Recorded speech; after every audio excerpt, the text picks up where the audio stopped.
Well, hello, everybody. Thank you for joining us today. Very excited for this discussion. We've got some really great panelists to join us here today. Ladies and gentlemen, you can join back in and reactivate your cameras and mics.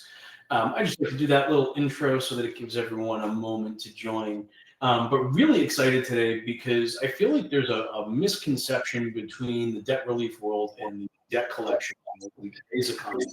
And this is an incredible opportunity for me to bring together some professionals from both sides of the equation to really talk about how these two worlds have evolved significantly over the last 10 years. So joining me today, I have Teressa Dodson, Renauld Smith, and Michael Cassidy. I'm going to let you guys do your own intros real quick. We're starting with you, Teressa. You're currently on mute. But could you tell everyone a little bit about yourself? Hi, I'm Teressa Dodson. I've been around the debt settlement industry for about 23 years now. I have a company called Greenbacks Consulting that consults on both sides of the industry. And also I am the founder of Women of Debt Relief, that's been around for about 4 years. I'm just going to shorten the intro to that. I think that's a good intro. Renauld, could you tell everyone a little bit about yourself? My name is Renauld Smith. I am the owner of IAPDA. We are the certification company for the debt settlement industry and also for the credit and collection industry. I've been in this industry in the financial industry for probably around 20 years, back and forth in the debt settlement industry for quite some time. And I'm trying to make sure that we can unite the debt settlement industry and the credit collection industry so that we work better as one. Agreed. I think it's better for the consumer, it's better for the lender or the creditor, and it really does work out for everybody. Michael, could you tell them a little bit about yourself? Sure. Michael Cassidy, I'm the Chief Operating Officer at Velocity Portfolio Group. I've been in this industry for just over 20 years, majority of which I've spent on the lender side. So I'm on the debt buyer side now. I've been fortunate to get to experience this great industry from the lender, agency, law firm, and now debt buyer side. So and consultant side. So yeah, I'm excited for this. Well, I think that's a very exciting conversation here. So, as we talk about it, for those of you that don't know me, Adam Parks, I've been in the debt collection industry for about 20 years. I've served as the president of RMAI, the Receivables Management Association International, and I've been involved in a number of different companies throughout the years. So, I've spent a little bit of time in the space myself, but our agenda for today is we wanted to talk about the overview of the two worlds, talk a little bit about the evolution of debt relief and how the evolution of debt collections kind of happened at the same time. I do have some insights from the TransUnion Report that was released this morning, talking a little bit about how debt settlement is impacting the debt collection industry, and then kind of talking about some of the opportunities and recommendations for the two different worlds to start coming together. So as we talk about kind of understanding the two worlds, why don't we start on the debt relief side and talk a little bit about what your focus is as an industry? Well, on the debt relief side, the focus is helping consumers that are really struggling to continue to make on-time payments on their unsecured debt and giving them options to look at other than bankruptcy. And maybe debt settlement, debt resolution might be a really good option for them to help them get out of debt if they don't want to do bankruptcy. And there could be consumer credit counseling could be a good option as well. But the whole goal is to help a consumer get out of the debt that's currently struggling to make payments on time and to be able to keep up with those payments. Absolutely. Now, from the debt collection side, I think Cassidy would kind of know what debt collection is, but let's talk a little bit about how the focus has changed over the last few years. Yeah, I think I think it's fairly similar, right, to the debt relief side. Obviously, the past 10 years, you look at debt collection at the core of it, where we are too trying to we are too trying to help the consumer resolve debt. We are doing it on behalf of the creditor or the debt owner. That remains the same. Certainly the how we do it and the focus has changed yearly. It's very, not a new story, very compliance driven, very consumer focused, probably more than it was, certainly more than it was 10 or 15 years ago. So I think it's evolved to what I would call, it's more focused on meeting the consumer more where they are, whether that be the technology you're using to communicate or the type of offer you have to make to them. And in many cases, that could be, working with them as they partner with the debt relief. So I think it's become far more consumer focused than it was certainly 10 or 15 years ago. I would echo that exponentially, because I think if you go and you look at any website for any debt collection company across the space, especially the bigger ones that are a little bit more with it's called forward-facing times, it's all about the consumer, right? It's not about I'm the most I hate to use the donut shop kind of analogy, but like I'm not out there selling that I'm the most profitable donut shop, right? Like that's not the statement anymore. Now it's about I make the best donuts. And so I think the focal point of the debt collection industry has actually come significantly more in alignment with what debt relief is trying to accomplish at the same time.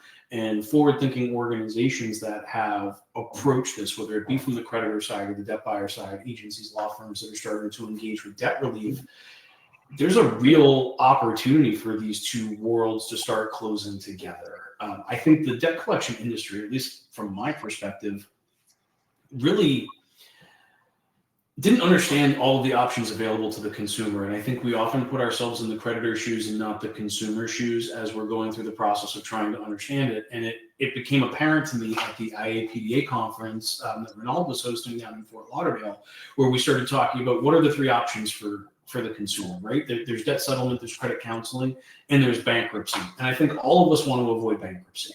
Right. I think on both sides of the equation, everybody wants to avoid bankruptcy. We want to help these consumers because we understand the negative impact for the next 7 years if they take that avenue. And it may be the right choice for some, but I think both sides of the equation really want to limit that.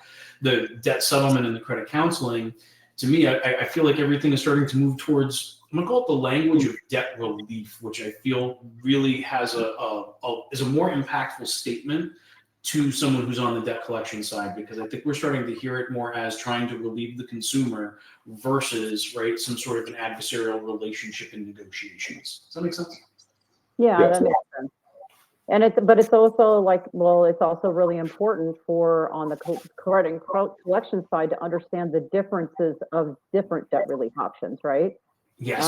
And I know we're going to get into that, but I'll leave that there. Okay. No, I think that's an important point, Teresa. There's definitely a difference here. Now, when we talk about the options for the creditor, it's a little bit different. If you're a bank, you have 3 options to recover debt. Cassidy, can you think of a 4th option here? No, no, and I think, yeah, I think we mindfully, simplified here, but I think it's true, right? I mean, the collect, consumer, we call that consumer direct, right? You're going to negotiate, interact with the consumer to try to resolve it the best you can. Litigate is always an option. I mean, it's everyone's last option. No one wants to put a consumer through that experience, and certainly on the collector side or creditor, it's costly, right? It has risk, it has cost. So, but it's a real option. And then debt sales. I mean, that is certainly one that's out there. I do think on those 3 for the creditor, I think again we mindfully oversimplified. Collect is broad, right? There are other repayment options, outside of settlement. There could be hardships, all of that. But I do think those 3 are even more true when the consumer's engaged with the debt relief company, right? Those are your 3. I think that we left. You still have to interact with the consumer, and it becomes even more, I think, real of, well, the best way or possibly only way to really do that is to interact. So there is communication with the debt relief company. Well, I think that if we can get rid of the liquidating part if we have a better relationship between the credit collection industry and the debt settlement industry. I think it can be reduced, but there has been an increase in the past couple of years, and it's not a function of debt relief or debt collection. It's a function of regulatory environment. And I'm going to give you a perfect example, and y'all can argue back with me on this point, but the state of New York, for example, took the statute of limitations from 6 years to 3 years. And now if you consider the time requirement of litigation, it takes a year and a half to go through the process, which means I now have 18 months to come up to an amicable solution with that consumer, or I have to litigate. I have no other choice because I have no other way to retain my rights to continue to collect. Generally, in the debt collection world, we're waiting for a life-changing event. They got a new job, right? Like something has changed in their life. And sometimes that's why we invest in these types of assets, because we can look at this time period and we can say, okay, over the next 5 years, something positive will probably happen to this consumer. They're going to get back on track and we're going to be able to resolve this. But the only way to retain our rights for longer than those 3-year periods is to litigate. So I think that the acceleration of the interaction between the debt settlement companies and the debt collection companies could be a good resolution point if we're doing it early enough in the process. And it seems like the consumers are now actively trying to engage with the debt relief industry prior to charge off, which is a positive thing, I think, for everybody. You know, and Adam, I think you bring up an excellent point, because this is titled Understanding the Two Worlds, right? Mm-hmm. So if the debt settlement industry understands the activity and what has changed in New York, that gives them a better understanding of, well, why am I seeing more of my clients in New York? If I look at it, they're getting sued more. Why? Mm-hmm. And it may not be because you want to, it's just because you feel like that's the strategy you have to use because of the point that you just made. And that's where I think, you know, I know that's one of the things that we're trying to accomplish in this webinar. This is the first step of many, is I think it's so important that debt settlement understands the collection side of the world and what they're going through, and then vice versa. So I think it's an excellent point to bring up. Well, and that's why I wanted to share this one, because when we were at the IDPA conference, I had some conversations with people like, oh, debt collectors want to litigate. I'm like, no, we absolutely do not. Like, that's the opposite of what we want to do. But in some instances, our hands are being tied behind our back. And if we want to enforce the creditor's rights in the future, we have to have a judgment that will outlive the statute that would have otherwise been the limitation under the statute.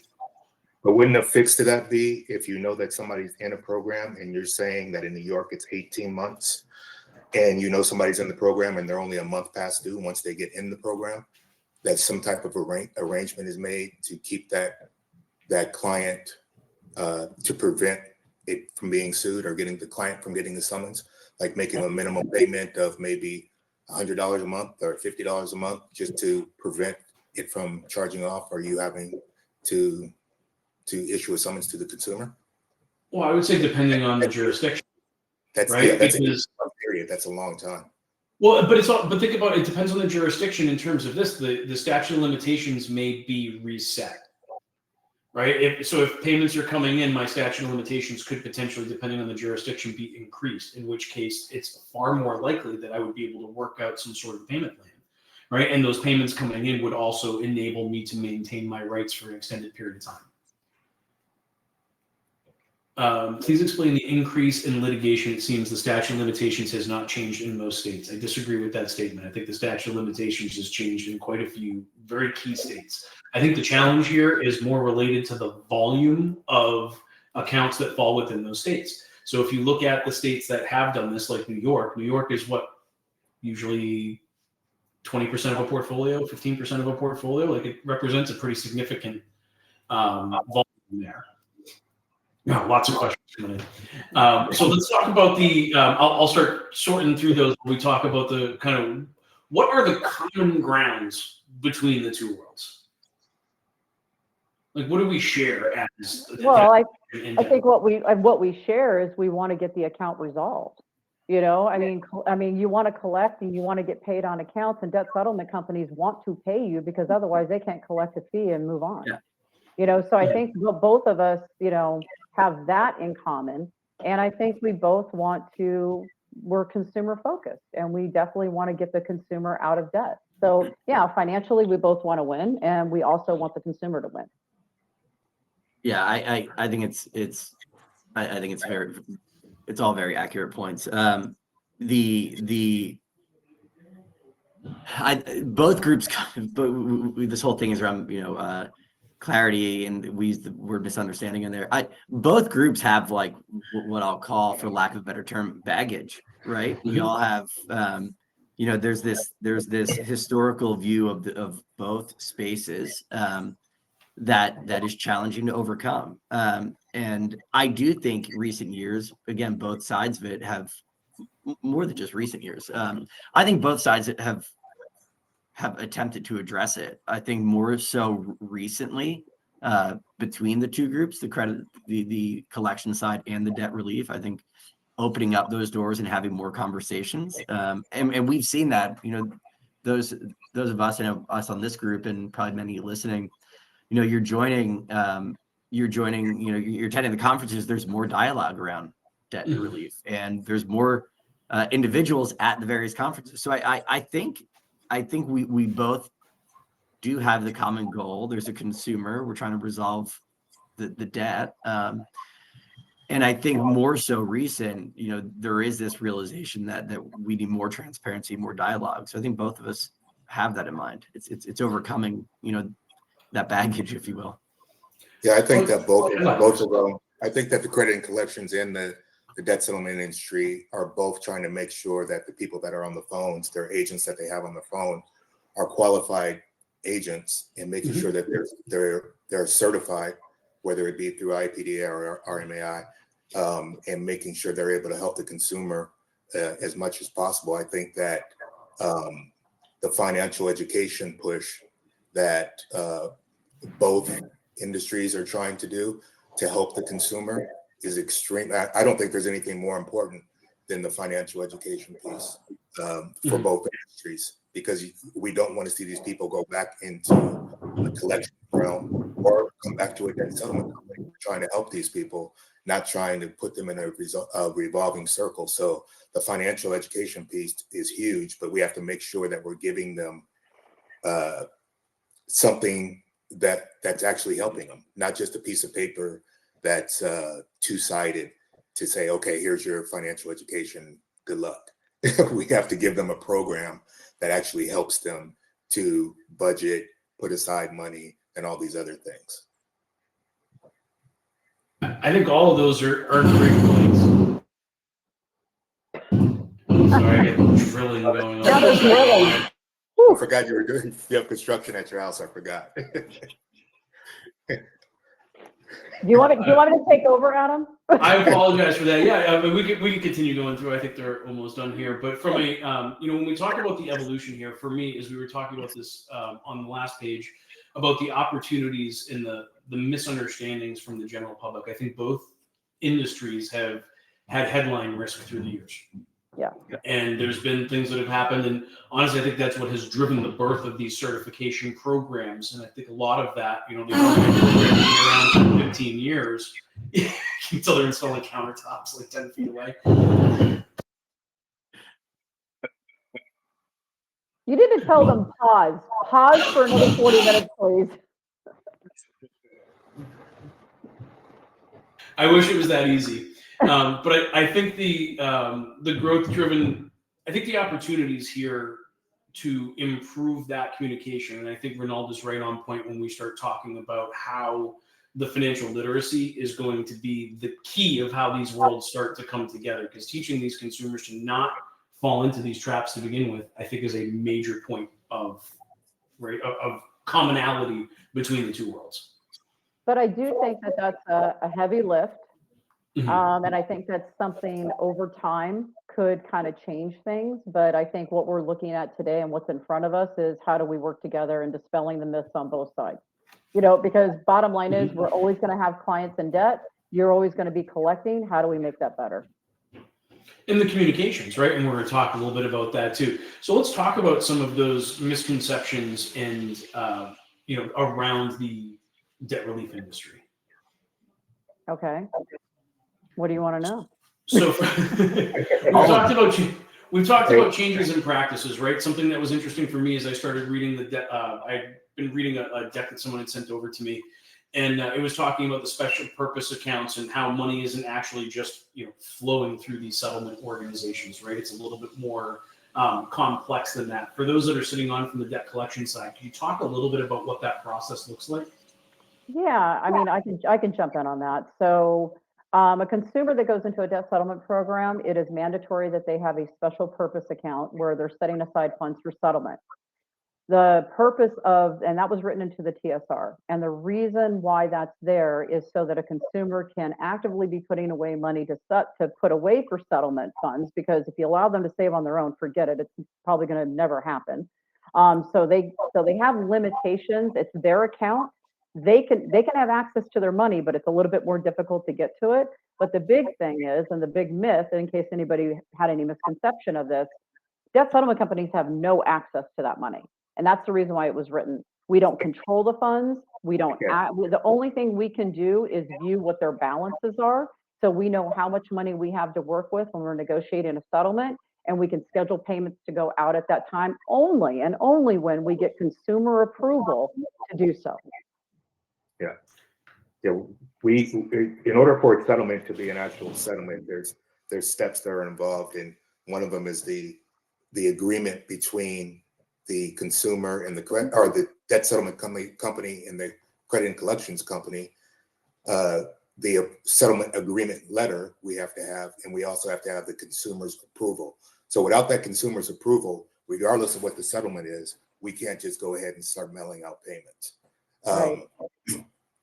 And like Teresa said, we don't even get paid as a debt settlement company until a settlement is done.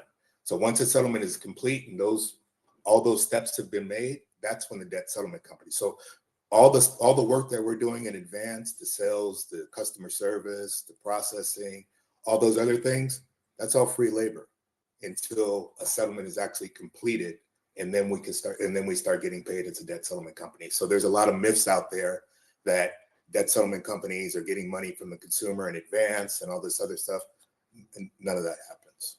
Now, hold on, I got something to add to that though. And I think the reason why we're dispelling that myth is because there's actually companies out there on the debt settlement side that are attorney models that are getting upfront fees.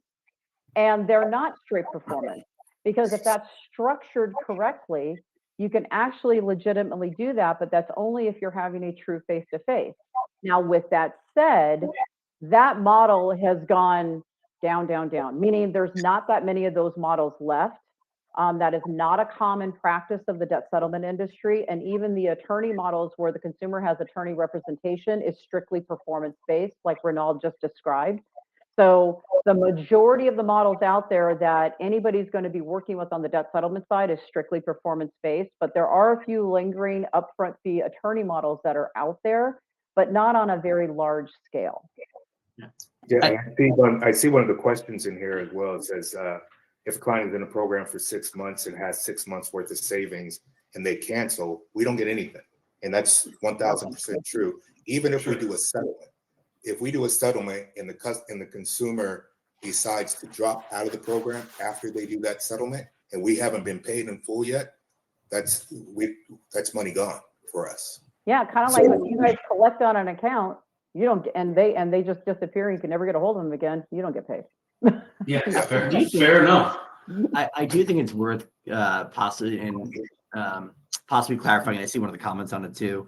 And Renauld, just on the comment on the fee, the fees earned when the settlement is I guess I just want to be clear on the definition of completed, because it's earned.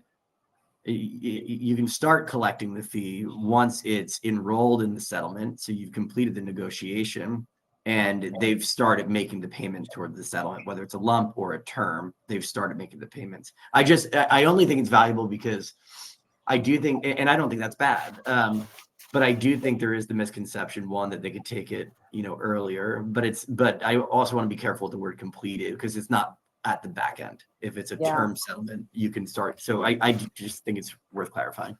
Yeah, you're absolutely correct. Yeah. So if I make a payment, I negotiate a payment with you, Mike, and it's a 6-month term payment, and the payment's due on the 15th of the month, the very first one. I could schedule the payment to go to you on the 15th, but I have to wait until the 16th to collect my fee. Yeah. And that fee payment, I'm allowed to collect it, and I can collect 100% of the fee, or I can spread it over the length of the term. That's up to the debt settlement company to do. So that's an excellent point. Thank you. Yeah, and I think it's, and again, I said just earlier, I don't think it's bad. It is. I've seen the agreements, and a lot of folks probably have. It's outlined. It is there. So again, folks may not agree with it or not like it, but I think it's disclosed. It's there, and it's I think it's structured. When it's structured well and executed well, I think it works. To Teresa, to your point of there are other models. I think the one we're talking about now, I think it's fair, right? It's well disclosed and can work.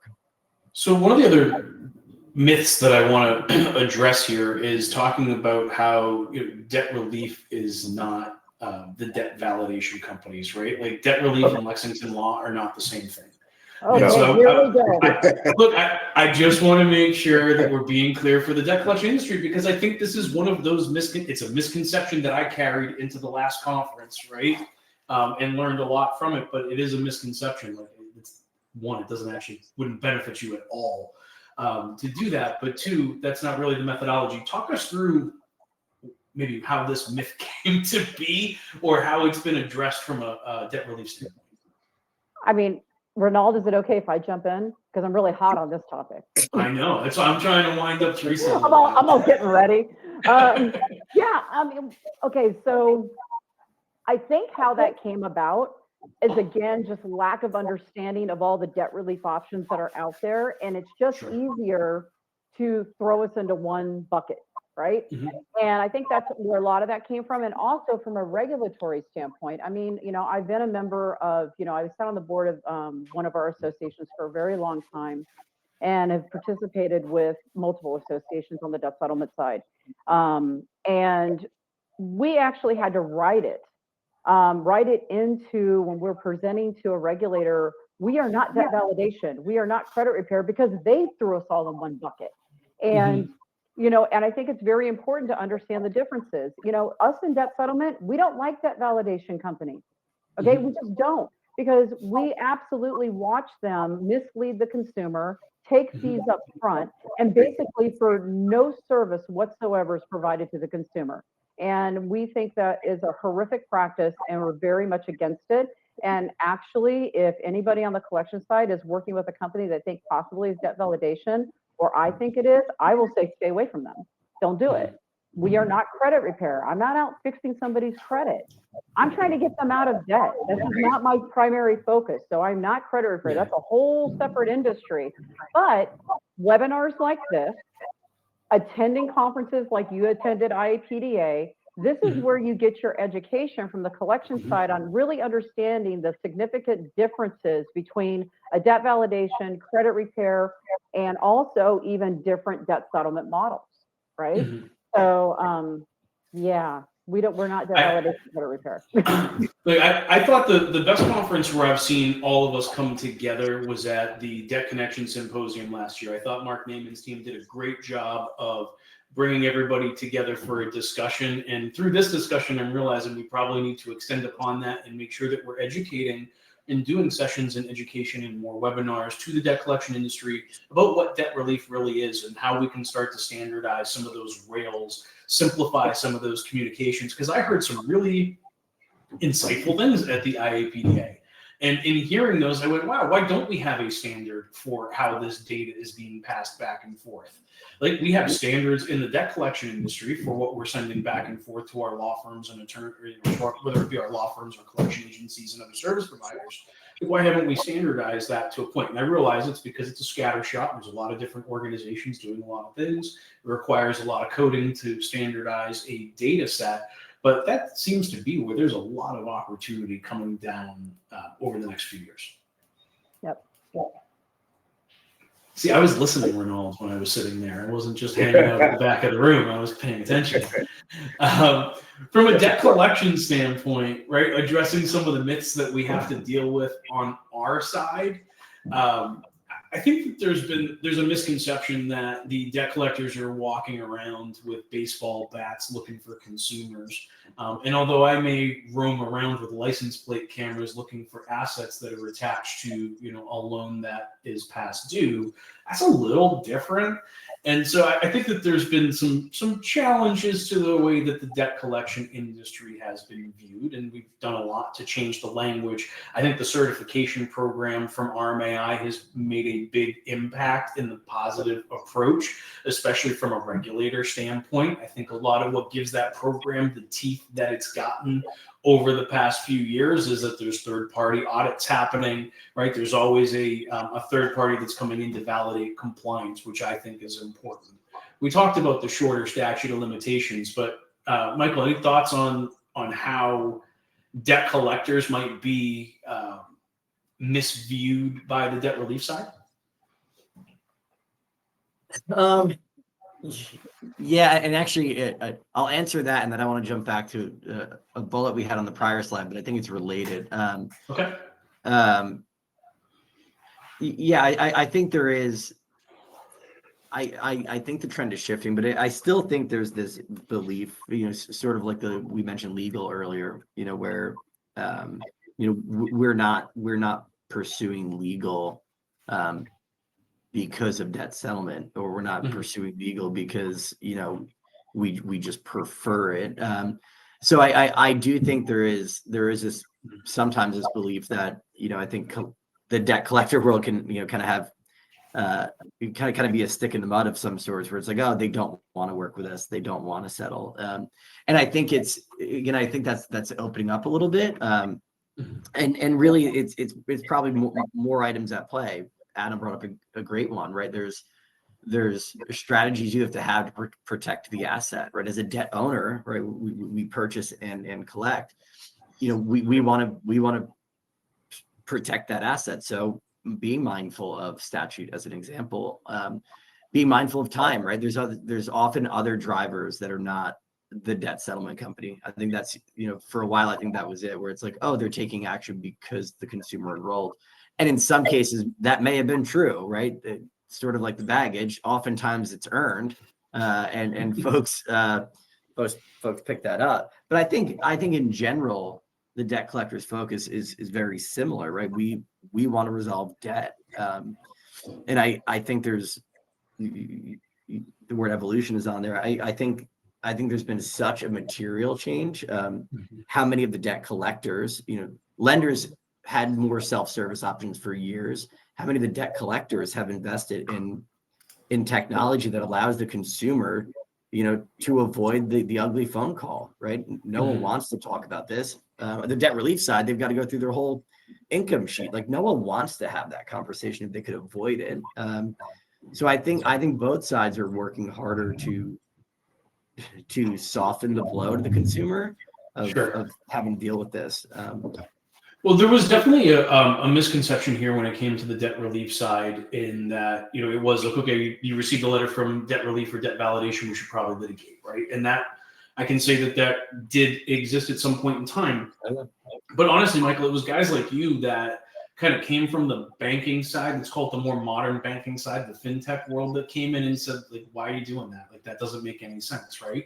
And wearing your consultant hat and now a debt buyer hat, you've been one of those advocates that helped the industry to understand that, like, hey, there's a bridge here. And that's why when Renauld and Teressa and I were planning this webinar, I was like, we mentioned you probably 4 times by name in the planning session. And that's when I went, all right, let me text Michael and see if he's available that day. Because I think it's an important, aspect of this. There's that misconception is powerful. And when we're all feeling like we're adversarial versus these opportunities for partnerships, I think it's a barrier that needs to be overcome, and can mostly be overcome with education. Yeah, but you had something you wanted to mention on the other slide too. Yeah, that's actually where I was going to go. That one bullet where, there's that misconception that, debt settlement companies are, encouraging, word is encouraging harmful, consumer behavior, or targeting, otherwise well-paying and well-meaning consumers. And I think I've argued this even when I was on the lender side too. It can easily feel like that as a lender. It's like they just keep appearing. But when I slim it down, it's, certainly for, unsecured consumer loans, you're often marketing to the same type of consumer naturally, right? I mean, if I have a loan product, certainly if it's for refinance or to consolidate debt, well, then I want a consumer who has an income, who has a debt footprint, because why else would you get a consolidation loan? And that's often the same type of consumer debt relief would look for, right? It's a consumer that's indebted, that may have cracks that we don't see yet. So I like that topic of like, we'll get it often where, they're targeting. And I just don't believe a well-intentioned consumer who's on good footing, a good financial footing, is going to go down the debt relief path. Yeah, they just wouldn't, right? They wouldn't do it. No, Yeah, I think what people industries fail to understand is that, we talked about this the other day, is that every media platform and every financial expert has said that we are a country in debt, and we have a ton of debtors, and they're not lying. These are true facts. And most people only have $200 in their savings or checkings account. They can't pay to fix a tire if the tire break pops or something happens to their car. So in order to get out of those situations, I just talked to a friend the other day over the weekend, and they were having financial issues, and they were asking me. I had two people over the weekend ask me, "Hey, how do I get out of debt? I know you're in the debt and settlement industry. How do I get out? I have $20,000. I have $30,000 in debt, and I'm making my monthly payment, but I'm making the low payment. I just can't continue to do this. I can't continue to do this. I need a way out." And this is what's going to help me. We're talking about women with children, men that have their kids and they're divorced. We are a country that has a ton of debtors, and the people that are fine aren't getting in the program. But we have to realize that we are a country in debt, and there's going to be a ton of people getting into these programs. And if they're not getting into these programs, they're going to be filing for bankruptcy. So for people to say that we're enrolling people that are perfectly fine, no, we vet everybody out. We have to do a financial background. Well, yeah, and I think, and I know that's where that myth has come from on the collection side of the space and creditor side of the space. It's like, you took a consumer that was paying me on time every month, and now they're not. So what did you sucker them into? I know that's where that comes from. But they don't understand the full picture. They don't understand that, yeah, typically a consumer that comes into a debt settlement program, yeah, they might be on time on their payments, and maybe they haven't missed maybe one payment. That's typically a consumer that comes in, but they're maxed out completely on an average of 8 credit cards. Okay.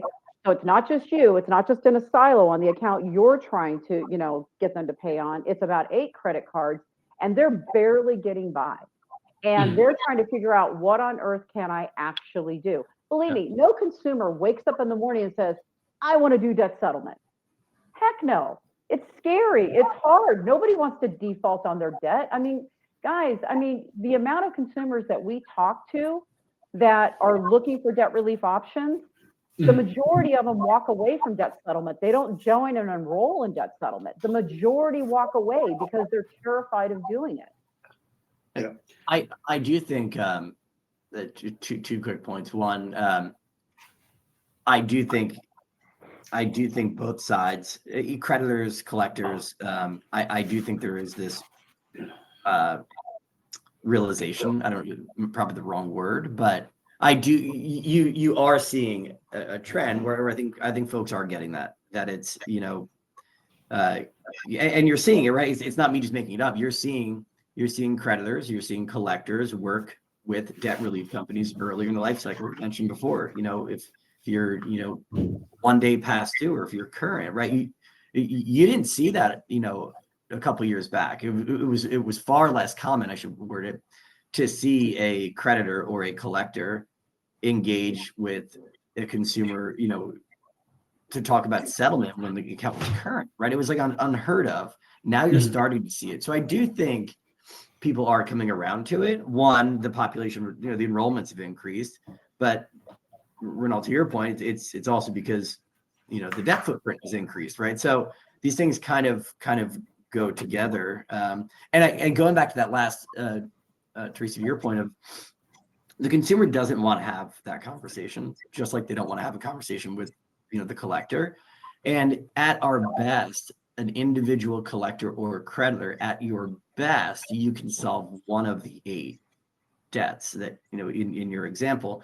And that still leaves the consumer with solving the other 7 in that case. And that is hard for, I think, individual collectors or creditors to, get their head around sometimes, because it's, well, I have the same program. You could come here and, directly to me and settle. It's like, you could, but I'd have to do that 8 times. And I didn't want to talk once, let alone 8 times. Well, and that's why I think the relationships between the 2 industries is so important, because you have information on that client that is X, and we have information on that client that might be Y, which means much more current, and we've got a lot more information on, hey, they've got 8 other accounts to resolve or 7 other accounts to resolve. It's like, if we're more collaborative and working together, I know what's going on with that consumer situation. I know that they're just now, they actually got a reduction in hours in their job, and they're going through a divorce. So what they currently were paying, they cannot possibly keep up with anymore. It's like, we have that information about that client, the holistic overview, or an individual debt collector does not. So if we've got a good relationship together, we can actually combine that and almost act as an extension of your collection activity and be able to help you. Believe me, we want to resolve the account.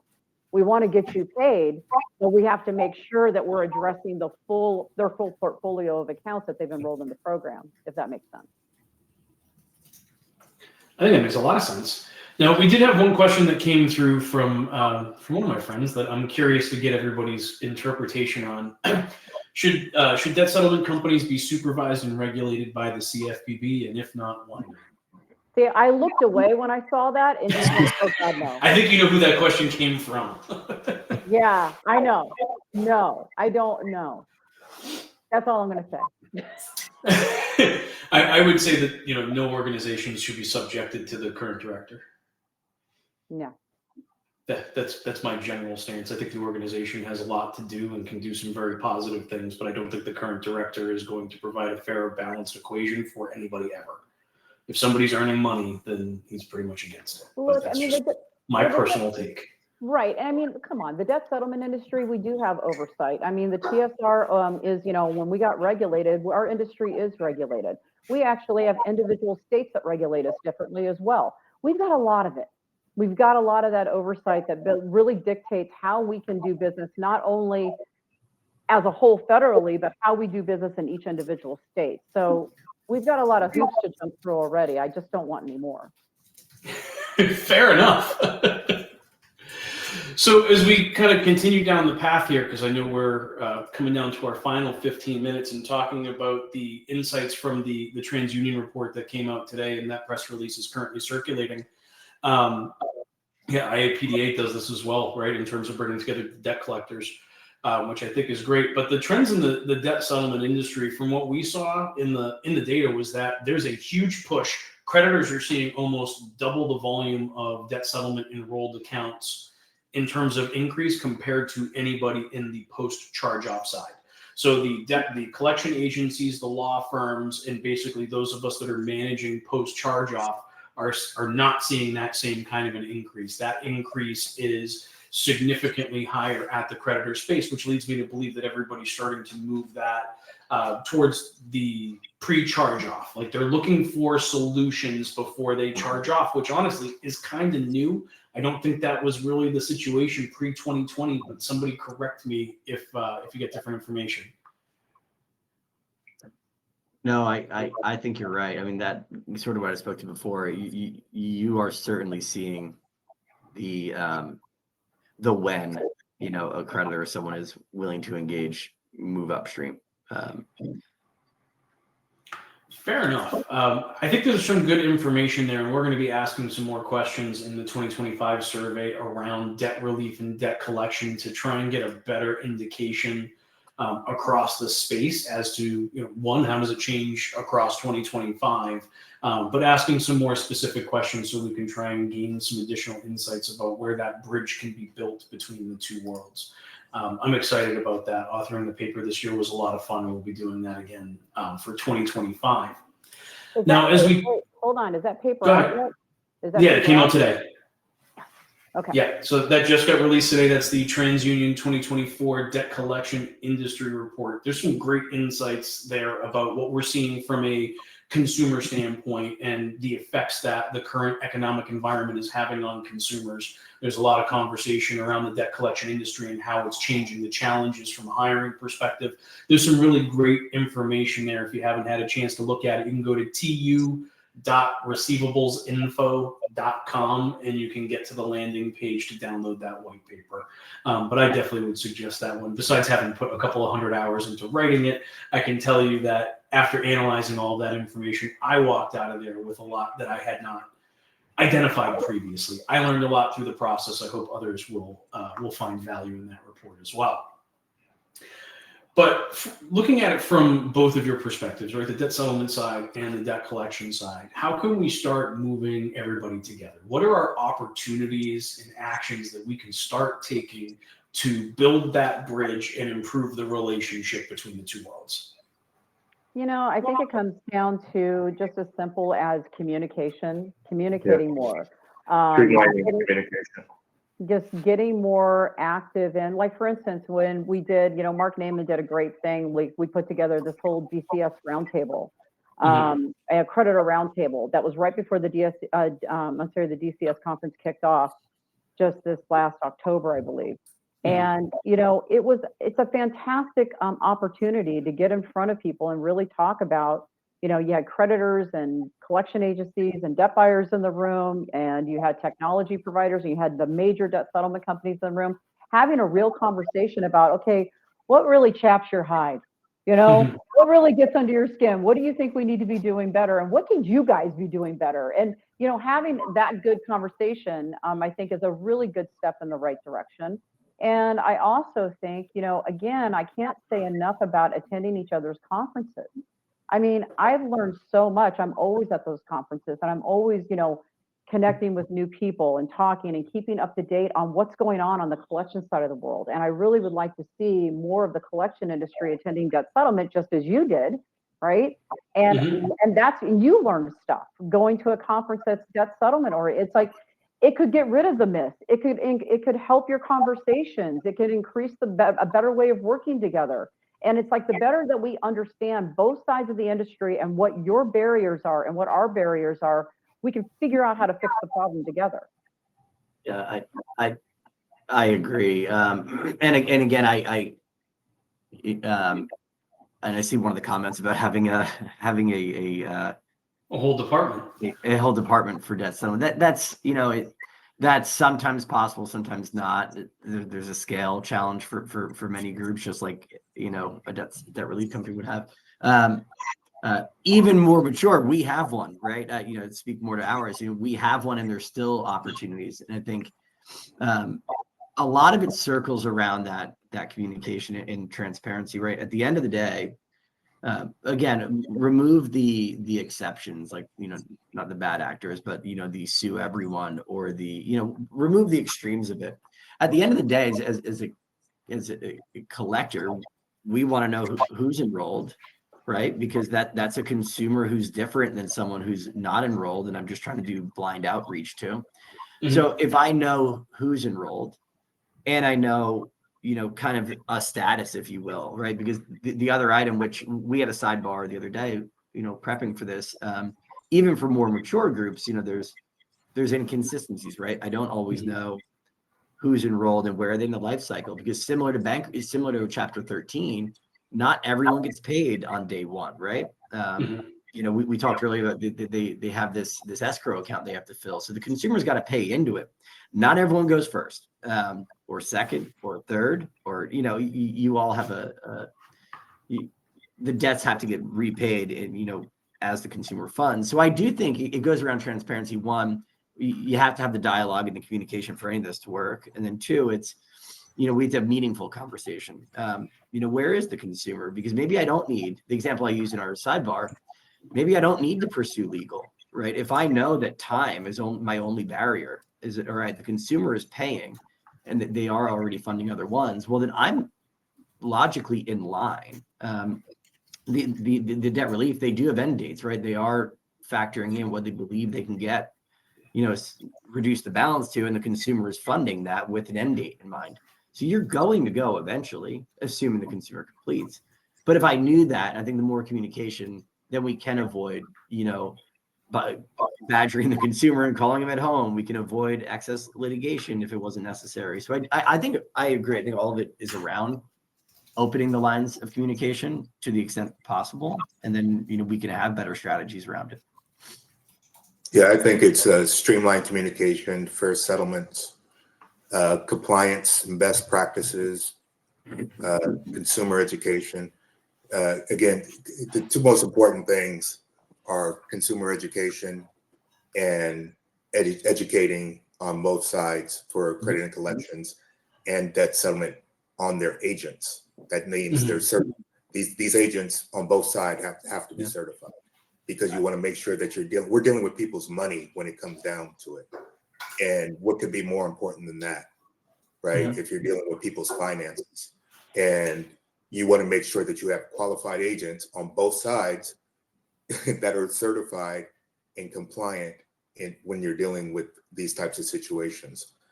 The financial education piece, again, I pushed that earlier, is that, we want to make sure that we're educating the consumer to make sure that they are, and that's something on both sides. So if we're working as a team, we're making sure that this consumer is taken care of and not being put back in the same situation that they started off with. Yeah, my last rambling. In the middle there, we had the building strategies. Building strategies does not only mean have a dedicated team to make it more efficient, but I do think you have to have some strategy, right? Because it's still a consumer who is working through a third party, a debt relief company, to resolve debt. So absence of a strategy doesn't help anyone. It certainly doesn't help the consumer. And everyone, you get different strategies, right? Litigation may be okay in some cases, but you have to, it is something to be factored in. If the consumer is working with the debt relief, well, they're funding an account, they're paying, they're working towards something. An absence of a strategy, I think, hurts all of them. It hurts the collector, it hurts the debt relief, and the consumer. So it's a broad term of building strategies around it, but I don't see another solution. Ignoring it or doing something in spite of it doesn't help anyone. So one other question for you, Michael, as we talk about, there was a question about settlement authorities, right? And so I think one of the misconceptions that maybe we should have addressed is that there's some blanket settlement authority across all of the portfolios, all of the accounts, all of the everythings, right? And that's not realistic. So settlement authority, when you're managing it, can you talk a little bit about how you manage settlement authority with your vendors, right? In terms of kind of the granular aspect of it. Yeah, I mean, the reality, the reality is everyone's got a rule. Here's what I'm willing to accept as a discount, whether that's some combination of age of debt or how many days past due or the side. Everyone has some box on the collector and creditor side. Everyone's got a box they're working with, and they're all over the place. I mean, there's countless settlement parameters, if you will. At the end of the day, I mean, the ones I'm going to answer a slightly different way, but the ones I've seen work really well. And then I'll get to your direct. Your direct was around, is there a blanket that's probably more specific to debt relief? And maybe not always, but generally settlements. I mean, you're setting up your parameter to be flexible enough to meet the consumer where they are. Again, they're in this conversation because they can't afford it, and they're looking to resolve it. So you're trying to build it to have enough safeguards for yourself financially. That is a factor. and then not so rigid that, you're just a hardline yes or no to a consumer who could otherwise meet it. When they're specifically with debt relief, I mean, there is a reality of, there's a third party involved, right? And there's, so yes, I do think there is probably more leaning towards this general rule, not a hard rule. And yeah, I'll let the debt relief go to that. Look, my experience has been that everything is granular. It comes down to at least as I was running strategies, everything came down to the individual portfolio, what I had invested into that portfolio, the behaviors of that consumer. Are they actively trying to do something positive? Are they screaming and swearing at the collectors when they call them? I think there's a lot of finite factors that ultimately have to go into that. And I think it's less blanket managed than people would envision from the outside, or even maybe as it was 10 years ago, because our capabilities within our data systems and our account management platforms has really improved significantly. Our ability to leverage artificial intelligence from a learning perspective, right? Not just AI chatbots and all of that, but an understanding of the data analytics in front of us. And I think things have become significantly more granular. And I think it's important to look at accounts on a more case-by-case basis than maybe we have in the past. Well, and just to add to that, I agree with all of that. That's awesome. And also on the debt settlement side, I mean, something as simple as, and oddly enough, I've had to educate a few companies because I kind of thought they knew what I knew and Renauld knew, but I'm finding that some of them really don't. There's a difference between a collection agency and a debt buyer. Okay. Collection agency has a settlement authority that's being dictated by the bank. Okay. There's not a lot of wiggle room there. Okay. So it is what it is, and realize that you can't go in at them like you would maybe even a debt buyer who owns the debt and has more flexibility, and going up, well, I need to do 30%, which is, crazy. But we have some debt settlement companies that still think that way. And it's like, okay, well, that's a different conversation if you're talking to an agency versus somebody that owns the debt. Understand the differences, please, because that makes a huge difference in your conversation with whoever's collecting on that debt. I feel like that might be our next discussion here. And so I want to encourage everybody that is watching today, if you have, it seems like everybody's really enjoyed this panel and everybody's been here for the entire session. So it would be great to get some emails and comments from y'all talking about what you'd like to hear us discuss next, because I have a feeling I can get Renauld and Teressa and maybe even Michael to come back one more time and continue to help me to create great content. So you can email me directly, adam@receivables.info.com, with your thoughts. I'll start organizing this, and I'm hoping I get you guys to come back for at least one more panel together. 100%. It feels more like a series to me, though. I don't know. It does feel like a series. I'm like, what do you mean one more? Series. I think that's just my standard line, so I'm getting used to saying one more time to help me continue to create great content for a great industry. But I'll circle up with all the speakers after this and get us organized to maybe look at doing a February session as well, and just continuing to keep these conversations going. I'll go through all the comments and kind of pull some questions and thoughts out of there. But anything that you guys want to email me directly or personally, feel free to do that as well. And I will get that organized into this series of kind of the bridge of debt relief and debt collection, because this has been a lot of fun. I continue to learn a lot from all of you. Thank you so much for joining me today. I really do appreciate everybody's time and attention. Thank you. This has been great. Until the next one. Yeah. Hey, on to the next one, right? Onward. For those of you that are watching, we really do appreciate your time and attention today as well. Always here to help. Please let us know if there's anything we can do for you. We're here to answer questions and, well, to facilitate good discussion. So I'm glad everybody enjoyed the session today, and we'll see you all again soon. Bye, everybody. Bye. Bye.